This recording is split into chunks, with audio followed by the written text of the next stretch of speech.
When we move to the next chapter, most people will think it started with something new, a new goal, a new opportunity, or a new personality. But for me, it didn't start with adding something. It started with letting things go.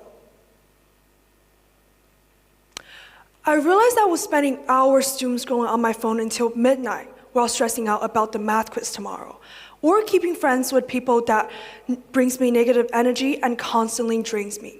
Psychologists call this detachment, and research shows that letting go of relationships, habits, and roles that no longer serves you can help you to reduce stress and frees up mental load. But here's something people don't talk about enough. Not all harms comes from fighting or bullying. Sometimes it could come from friends that slowly make you feel smaller, from being excluded, controlled, or emotionally manipulated by people who are supposed to be safe. That hurts even more because you don't expect this from them. And this feeling isn't just emotional. It also shows up in your body. When we stay in an unhealthy environment, our brain is on high alert. It's like our body never fully relaxes. Over time, this makes us harder to focus, harder to regulate emotions, and harder for us to move forward. A similar process can also apply to unhealthy habits. Now, let me ask you guys something. You don't have to answer out loud. How many of you guys ever sat down to start an assignment and suddenly felt uncomfortable or overwhelmed and decided, I'll just do it later?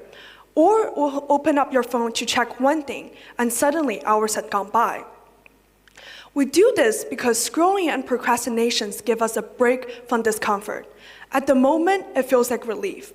But this feeling never lasts.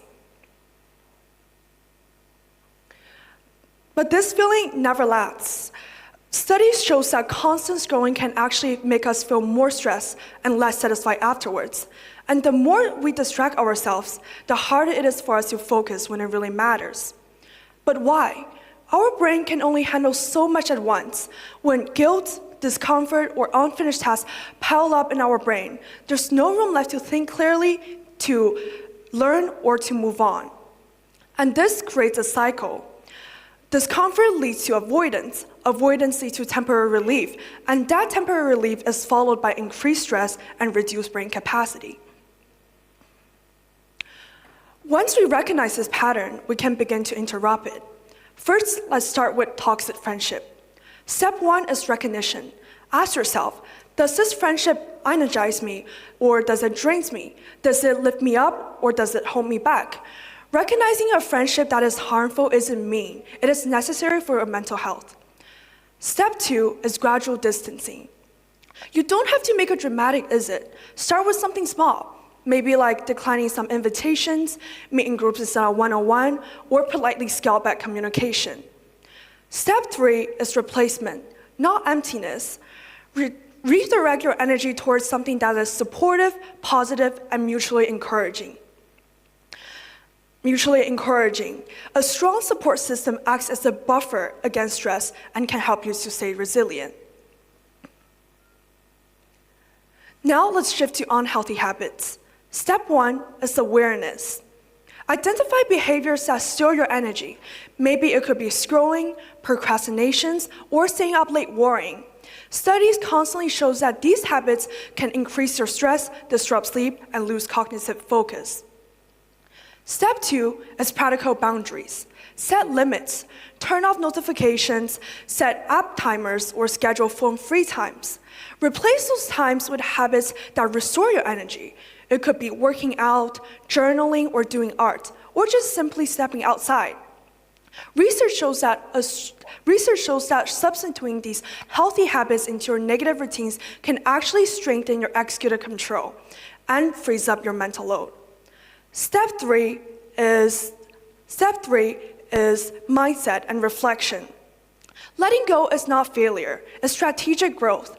Frame your detachment as making room for the next chapter.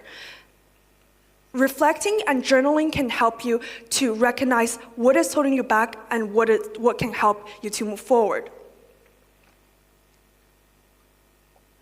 Remember, letting go works the best gradually and intentionally. You're not rejecting yourself and you're not rejecting others. You're creating space for you to learn, to grow, and most importantly, to move forward.